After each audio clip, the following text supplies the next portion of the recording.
8-ാം സ്ഥലം. ഈശോ മിശിഹ ഓർസ്ലിം നഗരിയിലെ സ്ത്രീകളെ ആശ്വസിപ്പിക്കുന്നു.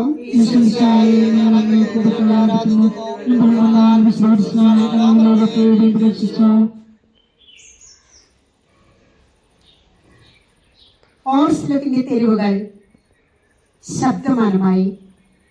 പതിവില്ലാത്ത ബഹളം കേട്ട് സ്ത്രീജനങ്ങൾ വഴിയിലേക്ക് വരുന്നു. അവർക്ക് സുപരിചിതനായ ഈശോ കൊലക്കളത്തിലേക്ക് നയിക്കപ്പെടുന്നു. അവിടുത്തെ പേരിൽ അവർക്ക് അനുകമ്പ തോന്നി. ഓശാന ഞായറാഴ്ച ആ ഘോഷയാത്ര അവരുടെ ഓർമ്മയിൽ വന്നു. സൈത്തിൻ കൊമ്പുകളും ജയ് വിളികളും. അവർ കണ്ണുനീർ വാർത്തു കരഞ്ഞു. അവരുടെ സഹതാപ പ്രകടനം അവിടുത്തെ ആശ്വസിപ്പിച്ചു. അവിടുന്ന് അവരോട് പറയുന്നു, നിങ്ങളെയും നിങ്ങളുടെ കുഞ്ഞുങ്ങളെയും ഓർത്ത് കരയുവിൻ. ഇന്നത് സംഭവിച്ചുകൊണ്ടിരിക്കുന്നു. ഏതാനും വർഷത്തിനുള്ളിൽ ഓർസ്ലേം ആക്രമിക്കപ്പെടും. അവരും അവരുടെ കുട്ടികളും പട്ടിണി കിടന്ന് മരിക്കും. ആ സംഭവം അവിടുന്ന് പ്രവചിക്കുകയായിരുന്നു. അവിടുന്ന് സ്വയം മറന്ന് അവരെ ആശ്വസിപ്പിക്കുന്നു. എളിയവരുടെ സംഗീതമായ കർത്താവേ, ഞെരുക്കത്തിന്റെ കാലത്ത് ഞങ്ങളെ ആശ്വസിപ്പിക്കുന്ന ദൈവമേ, അങ്ങേ ദാരുണമായ പീഡകൾ ഓർത്ത് ഞങ്ങൾ ദുഃഖിക്കുന്നു.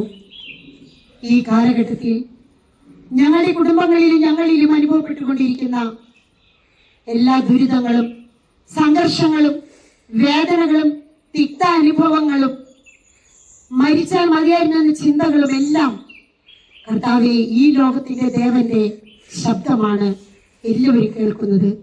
എന്നാൽ പ്രപഞ്ച സൃഷ്ടാവായ ക്രൂശിതനായ എന്റെ പാപങ്ങൾക്ക് വേണ്ടി പീഡകൾ സഹിച്ച ക്രൂശിൽ തറയ്ക്കപ്പെട്ട എന്റെ പൊന്നീശോയുടെ സ്വരം ശ്രവിക്കുവാൻ, അതനുസരിച്ച് ജീവിക്കുവാൻ ഞങ്ങളെയും ഇന്ന് ധ്യാനത്തിനായി കടന്നു വന്നിരിക്കുന്ന എല്ലാവരെയും, കാർമൽ റൂഹ മിനിസ്ട്രി പ്രേക്ഷിതരെയും ഞങ്ങളെ ഓരോരുത്തരെയും എല്ലാ വൈദികരെയും സിസ്റ്റേഴ്സിനെയും സമൃദ്ധമായി അനുഗ്രഹിക്കുകയും ശക്തിപ്പെടുത്തുകയും ചെയ്യണമേ. സ്വർഗസ്ഥനായ ഞങ്ങളുടെ പിതാവേ, അങ്ങയുടെ നാമം പൂജിതമാകണമേ.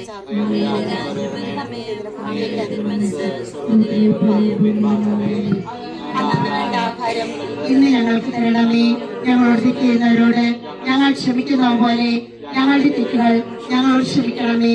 ഞങ്ങളെ പ്രലോഭനത്തിൽ ഉൾപ്പെടുത്തരുതേ, ഇന്നേ രക്ഷിക്കണമേ.